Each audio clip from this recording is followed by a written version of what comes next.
Be welcome to our weekly report. We are Giovanella Huxlleer Capital Funds. My name is Solomon von Herklestein, and I will drive you to our best drivers of this week. Okay, let's start. President Donald Trump and First Lady Melania Trump tested positive for COVID-19. The White House said Dr. Sean Collins said in a published memo that Trump was fine and would continue to fulfill his obligation at the White House as long as he was quarantined. Vice President Mike Pence was also tested for the virus. The result of our test has not yet been published.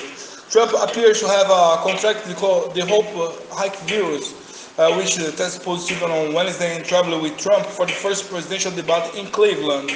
U.S. stock future is down about 1.5% in response to increased political uncertainty stemming from Trump COVID diagnosis. Dow futures were down 39, 6 points or 1.4%, while S&P 500 future was down 1.5%, Nasdaq future down 2.2%. The market has also been disrupted by the failure of negotiations between House Speaker Nancy Pelosi and Treasury Secretary Steve Mnuchin to agree on a new stimulus package. Negotiations are expected to continue on Friday and next week again. Actions like to be in focus on Friday include cruise operator Carnival, which will publish its results one day after extending the suspension of its cruise in the U.S. until the end of the year. The ExxonMobil Corporation will also be in the spotlight that they issue a green preview on the third quarter results after the close on Thursday. Risky assets around the world were falling and safe havens were rising in an instinctive and largely indifferent reaction to news of Trump COVID-19 diagnosis, which casts a big question mark over the course of the presidential election campaign, raising already levels on political uncertainty. The index dollar was grow up to 1945. Europe stock market lost between 0.5% and 1% on the news, while gold futures fell 0.1% to 1.930.7 an ounce. Record low inflation figures for the Eurozone last month boosted hopes of further stimulus from the European Central Bank until December.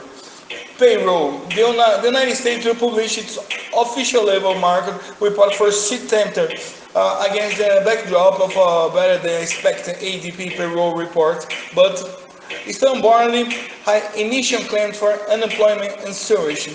Analysts expect the U.S. economy to have the 8,500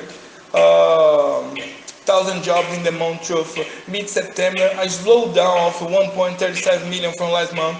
The unemployment rate is expected to have dropped from 80.4% to 8.2% of the labor force.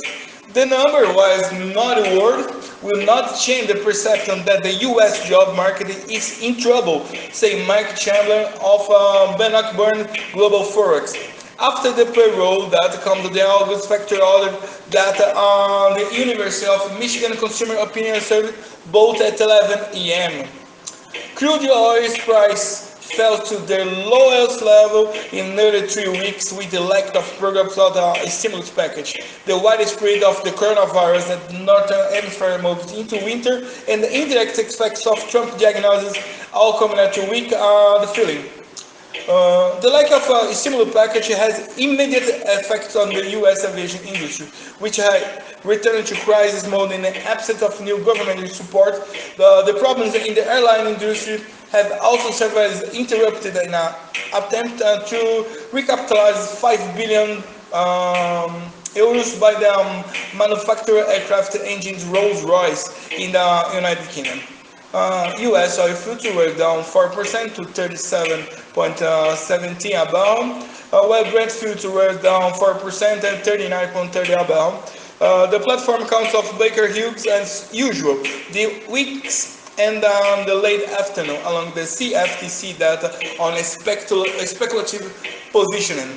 I would like to thank you very much for listening to our report. We are Giovanella, Huxlleer Capital Funds, and Solomon von Hackelstein. Good week, good weekend. Be happy. See you next week.